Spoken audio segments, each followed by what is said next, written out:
अस्सलाम वालेकुम। मेरा नाम हसन रज़ा है और मेरा टॉपिक ऑफ प्रेजेंटेशन है अमेज़न अर्निंग कि हम अमेज़न से किस तरह पैसे कमा सकते हैं। फ़र्स्ट ऑफ़ ऑल ये समझने की बात है कि अमेज़न ही क्यों? ईबे क्यों नहीं? अली एक्सप्रेस क्यों नहीं? अलीबाबा क्यों नहीं? अमेज़न इसलिए है क्योंकि अमेज़न ऑनलाइन शॉपिंग का दुनिया में सबसे बड़ा ब्रांड बन चुका है।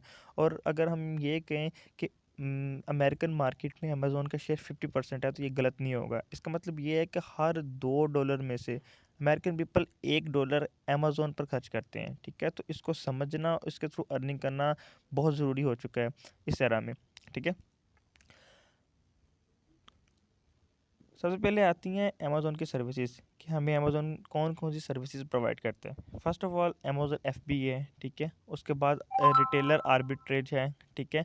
और हम अपनी बुक्स पब्लिश करवा सकते हैं किंडल के ज़रिए, ठीक है? हम अपने हाथ से बनाई हुई चीज़ें सेल कर सकते हैं अमेज़न पे, ठीक है? एज़ अ मार्केटर हम काम कर सकते हैं, ठीक है? और प्रोफ़ेशनल सेलर के तौर पे काम कर सकते हैं और एज़ अ वर्चुअल असिस्टेंट काम कर सकते हैं, ठीक है? जो मेरा मेन फ़ोकस होगा वो लास्ट 2 सर्विसेज़ पे होगा कि हम कैसे प्रोफेशनल सेलर बन के अमेज़न पे पैसे कमा सकते हैं और एज़ अ वर्चुअल असिस्टेंट बन के कैसे पैसे कमा सकते हैं।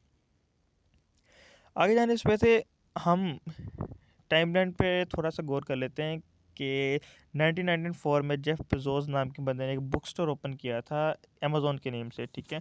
उसने या हमने कभी भी नहीं सोचा था कि वो 2020 में दुनिया का अमीर-तरीन आदमी बन जाएगा, ठीक है? 1995 में अमेज़न ने अपनी पहली बुक सेल की, ठीक है? 1999 में टाइम टू टाइम उसमें इम्प्रूवमेंट हुई और उन्होंने टॉयज़ और इलेक्ट्रॉनिक्स की चीज़ें इंट्रोड्यूस करवाई, ठीक है? 2001 में उसका जो प्रॉफ़िट था अमेज़न का वो $5 मिलियन तक चला गया, ठीक है? टाइम टू टाइम उन्होंने चीज़ें इंट्रोड्यूस भी करवाई और उनकी सर्विसेज़ भी बढ़ती चली गईं। जैसे 2011 में अमेज़न ने किंडल का कॉन्सेप्ट दिया, ठीक है? और 2005 में अमेज़न ने अमेज़न प्राइम का कॉन्सेप्ट दिया। इसी तरह रिसेंटली 2020 में अमेज़न ने अमेज़न एफबीए का कॉन्सेप्ट दिए, ठीक है?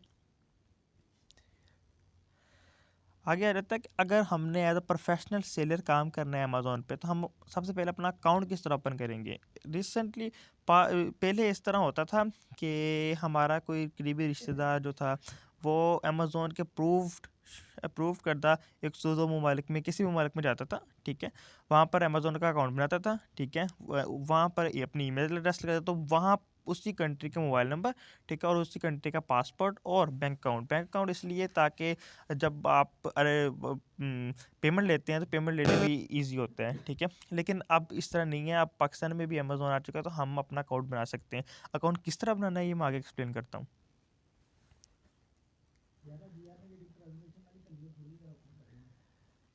आगे आता है कि हम अपना अपना जो प्रोडक्ट है अमेज़न पे, वो किस तरह मैनेज कर सकते हैं, ठीक है? सब तो पहले तो अमेज़न पे हमने अपने प्रोडक्ट की रिसर्च करनी है कि हम जो प्रोडक्ट ले रहे हैं, क्या वो ठीक है? उसकी शिपिंग कॉस्ट ठीक है? उसकी सोर्स कॉस्ट ठीक है? उसका रेवेन्यू कंसिस्टेंसी किस तरह की है?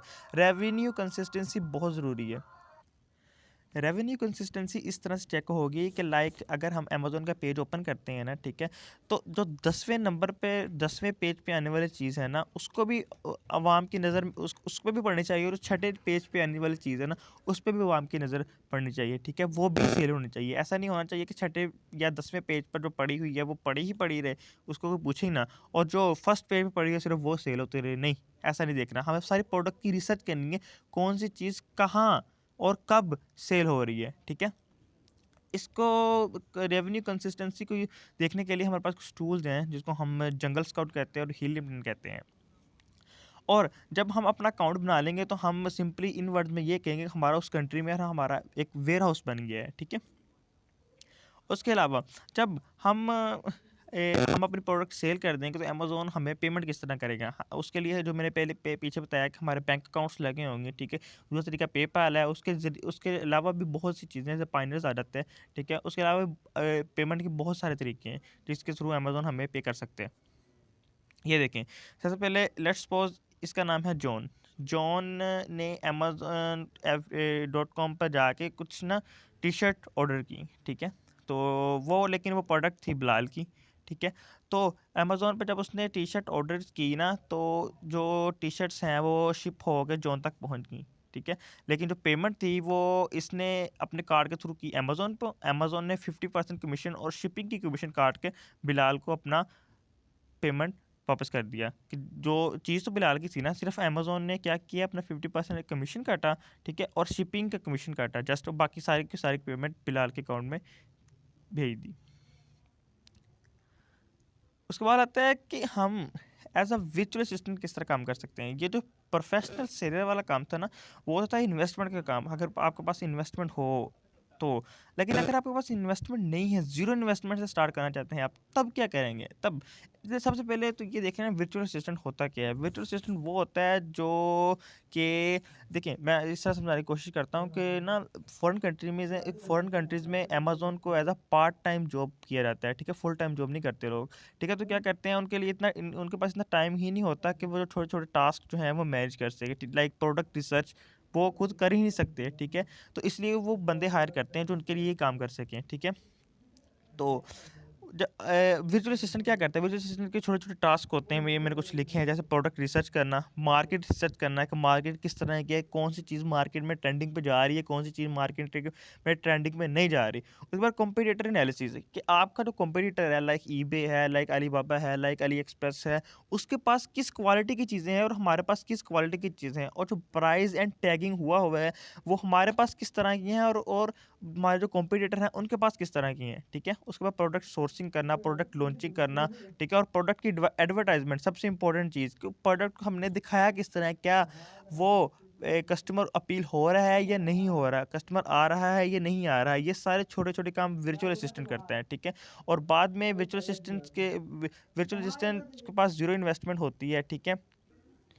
उसके बाद एग्जांपल मैंने आपको पहले ही दे दी, लेट्स सपोज मेरे पास इन्वेस्टमेंट है, ठीक है, मैं इन्वेस्ट करना चाहता हूँ अमेज़न पे, उसके प्रोडक्ट खरीद के वेयर हाउस में अपनी चीज़ें बेचना चाहता हूँ, लेकिन साथ ही मेरा दोस्त है, उसके पास इन्वेस्टमेंट नहीं है, तो मैं उसको एज ए वर्चुअल असिस्टेंट रख लूँगा और मैं अपनी इन्वेस्टमेंट अमेज़न पे लगा दूंगा, ठीक है। तो वर्चुअल असिस्टेंट में मैं बस इन्वेस्टमेंट लगा के भूल जाऊँगा, तो सारा मेरा अकाउंट मैनेजिंग, मेरी प्रोडक्ट रिसर्चिंग, मार्केट रिसर्चिंग, मेरी प्रोडक्ट सोर्सिंग, मेरी प्रोडक्ट लॉन्चिंग, सारा कुछ कौन करेगा? मेरा वर्चुअल असिस्टेंट करेगा, ठीक है। उसके बाद कुछ प्लेटफॉर्म्स हैं जहाँ पर ये चीज़ें करवाई जाती हैं, लाइक अगर आपने वर्चुअल असिस्टेंट बनना है उसके लिए भी बाकायदा कोर्स होता है, ठीक है। वो कोर्स कौन कौन सी, पाकिस्तान में एक बहुत से प्लेटफॉर्म्स हैं जो करवा रहे हैं और फ्री करवा रहे हैं, कुछ पेड भी करवा रहे हैं, लाइक एक्सट्रीम और ई कॉमर्स के सबसे बेस्ट प्लेटफॉर्म है जहाँ पे आप वर्चुअल असिस्टेंट का कोर्स सीख सकते हैं, लाइक कितने दिनों में, 1 महीने में, ज़्यादा नहीं। वो कौन कौन सर्विस प्रोवाइड करते हैं, वो आपको अमेजोन एफपीएस सिखाते हैं, अमेजोन कैलेंडर सिखाते हैं, एज ए वर्चुअल असिस्टेंट किस तरह बन सकते हैं आप, वो सिखाते हैं, और अदर कोर्सेज भी वहाँ पर मौजूद है। तो आप वहाँ चेक करें जाके, अपना अकाउंट बनाएं, अकाउंट बनाने के बाद आपके पास कुछ वीडियोज़ आ जाएंगी, ठीक है। तो उन वीडियोज़ को देखें तो आप वर्चुअल असिस्टेंट का कोर्स आसानी से हासिल कर लेंगे। उसके बाद आती है कि हम अपना अकाउंट किस तरह मैनेज करें, किस तरह ओपन करें अमेज़न पे। तो सिंपली आपने जस्ट अमेज़न के सेलिंग अकाउंट पे जाना है, वहाँ पे साइन अप करना है। साइन अप करेंगे तो सबसे पहले आपके सामने कुछ इस तरह का इंटरफेस आ जाएगा। इधर आपने अपना लीगल नेम देना है और कुछ वो एग्रीमेंट्स करवाएंगे आपसे, आपने वो पूरे के पूरे ओके कर देना है, ठीक है। उसके बाद सेलर इन्फॉर्मेशन, आपसे आपकी इन्फॉर्मेशन मांगेंगे, ठीक है, थोड़ी पर्सनल इन्फॉर्मेशन मांगेंगे कि कहाँ से हैं, क्यों हैं, कैसे हैं, ये वो। और उसके बाद बिलिंग और डिपॉजिट की चीज़ें, कि लाइक आपने प्रोडक्ट की बिलिंग कैसे की है, ठीक है, प्रोडक्ट को कहाँ कहाँ से लिया है, इस तरह की इन्फॉर्मेशन देंगे। और उसके बाद टैक्स इन्फॉर्मेशन, इसको आप स्किप कर देना। और प्रोडक्ट इन्फॉर्मेशन में आपसे वो पूछेंगे कि आपके पास ये प्रोडक्ट आई है, ये कौन सी प्रोडक्ट है, कैसे है, आपकी उसकी प्राइस एंड टैगिंग किस तरह की है, ठीक है, आप कितने की बेचना चाहते हैं, इस तरह की छोटी छोटी चीज़ें पूछेंगे। ये मतलब अमेजोन का अकाउंट ओपन करना बहुत आसान है। जब आपका अमेज़न का अकाउंट, सेलर का अकाउंट ओपन हो जाएगा तो इस तरह का इंटरफेस आ जाएगा। तो अगर आपको इसके बारे में कुछ समझ नहीं आती तो जस्ट आप हेल्प पे जाके कुछ भी लिखें, अमेज़न आपको रिस्पॉन्ड करेगा फ़ौरन, क्योंकि अमेज़न के पास बहुत से एम्प्लॉयज़ हैं, तो अमेज़न फ़ौरन रिस्पॉन्ड करेगा आपको कि आपने किस चीज़ के मतलब हेल्प मांगी हो। तो यहाँ पे देखें कैटलॉग, कैटलॉग में क्या आता है, कैटलॉग में आपके प्रोडक्ट्स वगैरह की डिटेल आ जाती है, ठीक है। इन्वेंट्री में आपके प्रोडक्ट्स आ जाती हैं, प्राइसिंग में आपने जितनी प्राइसिंग की है, और ऑर्डर्स में ये आ जाता है कि आपने कौन कौन से आपको ऑर्डर्स आए हैं, ठीक है, वगैरह कितने, मतलब ऑर्डर मैनेजिंग सारी ऑर्डर्स में होती है। उसके बाद एडवर्टाइजिंग, किस तरह आपने एडवर्टाइजिंग किया है अमेजोन पे अपने प्रोडक्ट की, ठीक है। और रिपोर्ट और परफॉर्मेंस में आपकी परफॉर्मेंस वगैरह आ जाएगी। तो ये थी मेरी presentation. I hope you guys like it. Thank you.